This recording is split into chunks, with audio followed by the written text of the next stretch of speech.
अच्छा, कैसे हो सब लोग?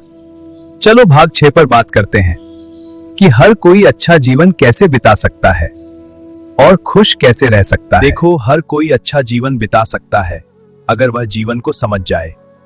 इसकी नींव बचपन से रखी जाती है और यह हमेशा चलती रहती है। सबसे पहले तो यह समझना चाहिए कि 12-16 साल की उम्र में यह समझना जरूरी है कि सबका जीवन एक जैसा नहीं हो सकता।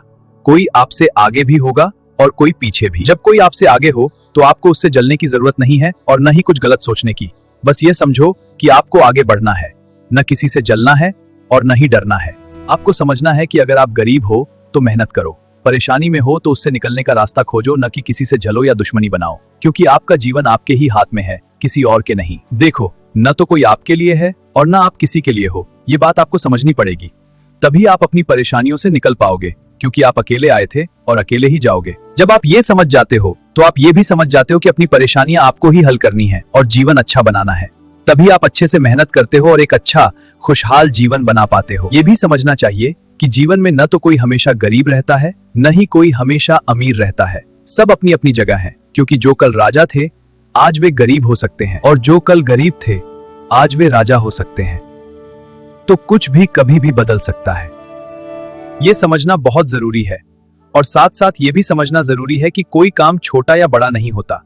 बुरे वक्त में अगर छोटा काम भी करना पड़े तो उसे भी कर लेना चाहिए, क्योंकि जब आप मुसीबत में फंसे हो और आपकी कोई मदद न कर रहा हो तो आपको ही कुछ करना पड़ेगा। तो ये समझो, आप हमेशा सुखी रहोगे।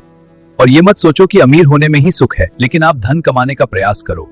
आपको किसी ने नहीं रोका है अच्छे रास्तों से मेहनत करके, क्योंकि कर्म करने के लिए मैंने कभी मना नहीं किया।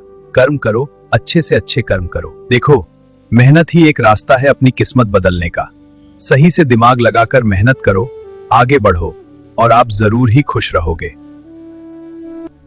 अच्छा, तो समझ आया, न किसी से जलना है, न डरना है, न ही किसी पर निर्भर होना है।